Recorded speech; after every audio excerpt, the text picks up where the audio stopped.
Bonjour à tous, Ludovic Leclerc, votre analyste pour belgianinvestor.be. Voici la mise à jour en vidéo de mon avis concernant l'euro-dollar pour la première semaine de décembre 2015, les perspectives et les niveaux clés à ne pas rater.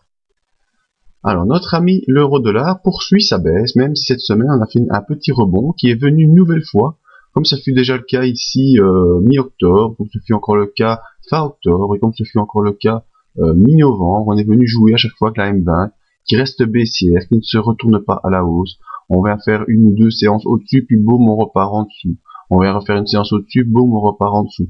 Pour l'instant, on a un support assez fort ici qui est aux alentours des 1,2379, donc quasiment 1,24. Quand ce support sera enfoncé, eh bien, on pourra reprendre la marche en direction de la zone des 1,21, 1,20. Vraiment, c'est une zone qui est visée par tous les analystes. La zone 1,21,4 pour l'instant, c'est une zone oblique et donc elle change un peu à chaque jour qui passe. Mais l'objectif est situé ici, on va dire vers 1,21,5 pour avoir un objectif moyen. Et la tendance baissière reste continue et forte. Il n'y a pas de souci pour l'instant. Sans une intervention majeure des banques centrales, ça ne devrait pas changer tout de suite. Au niveau des indicateurs, eh bien, on a un RSI qui revient jouer dans la zone neutre, donc preuve que cette semaine a été une semaine plutôt de latéralisation et qu'on n'a pas eu vraiment de grosse pression baissière, on n'a pas de nouvelle impulsion baissière qui se déclenche, on attend le franchissement de la résistance que je viens de vous montrer.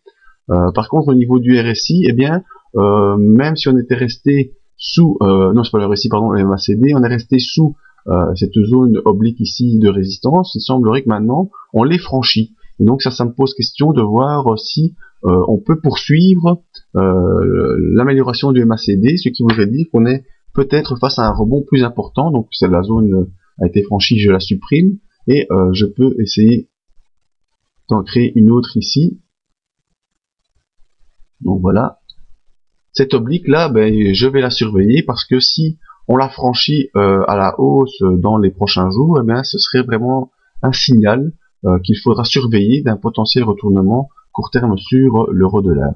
Alors, au niveau graphique, qu'est-ce que ça nous donne? Eh bien, ce retournement sera effectif si on arrive à sortir de cette ligne bleue turquoise, donc repasser au-dessus de la M20, sortir de la ligne bleue turquoise, et peut-être, pourquoi pas, aller rejoindre la M50, mais c'est vraiment pas d'actualité maintenant.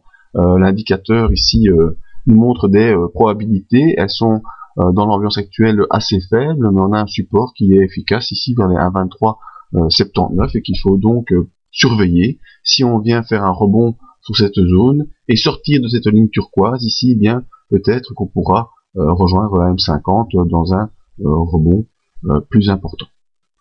Actuellement, on est toujours en phase baissière et l'objectif reste la zone des 1,21,5 sur le moyen terme. Voilà tout ce que je peux dire pour l'instant sur l'euro-dollar. Vous pouvez nous rejoindre sur les webinaires live qu'on fait 2 fois par semaine avec Admiral Market. Ici pour vous inscrire ou pour voir les précédents avec toujours une petite notion de formation technique ou alors l'analyse en vidéo pour voir les perspectives pour début décembre. Merci à tous, à bientôt.